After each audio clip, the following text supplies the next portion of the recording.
All right, so let's dive in. Number one, I feel awkward. So it could be, how does that play out? So it plays out that you're not even going to events, you're not even participating on LinkedIn. Um, if you do, you're not trying, techniques to enhance your networking skills.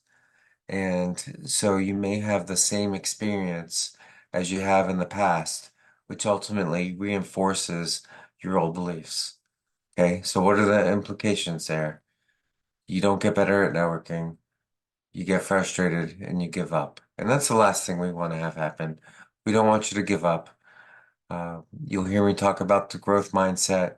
There is no such thing as failure, only learning.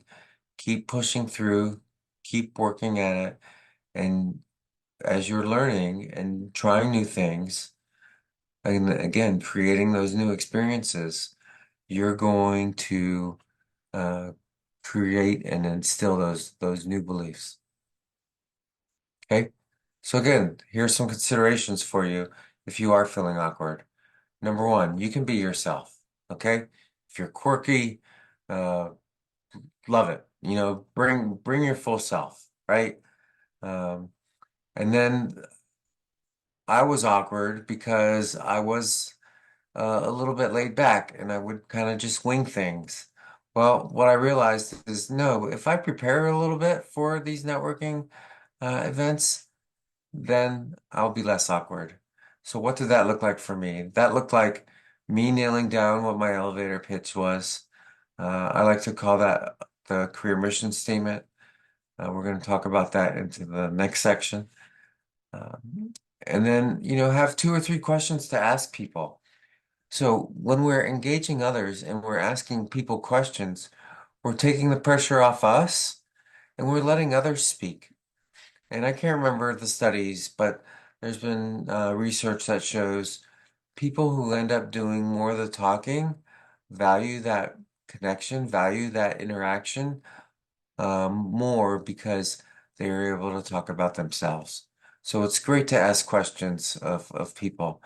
Again, two or three questions, right? You don't want to say, "Oh, well, here's a list of 9 questions I want to ask, and I want to ask them in order." No, don't do that. Just be natural, right? Use follow-up questions to continue the engagement with people.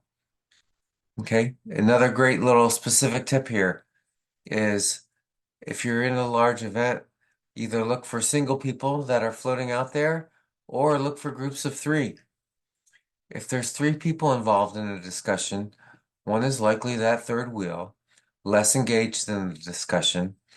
And so, while it may feel awkward interrupting them, one person will eventually peel off, and now you can have your one-on-one discussion. Okay? So, as you consider those, and you can think about, well, if I am feeling awkward, what are the specific things I can do to reframe those beliefs? And again, these are just ideas, but you'll see they follow the same context. If I do this, this will happen. So if I practice going to one networking event every other week or so, then I'll get better over time.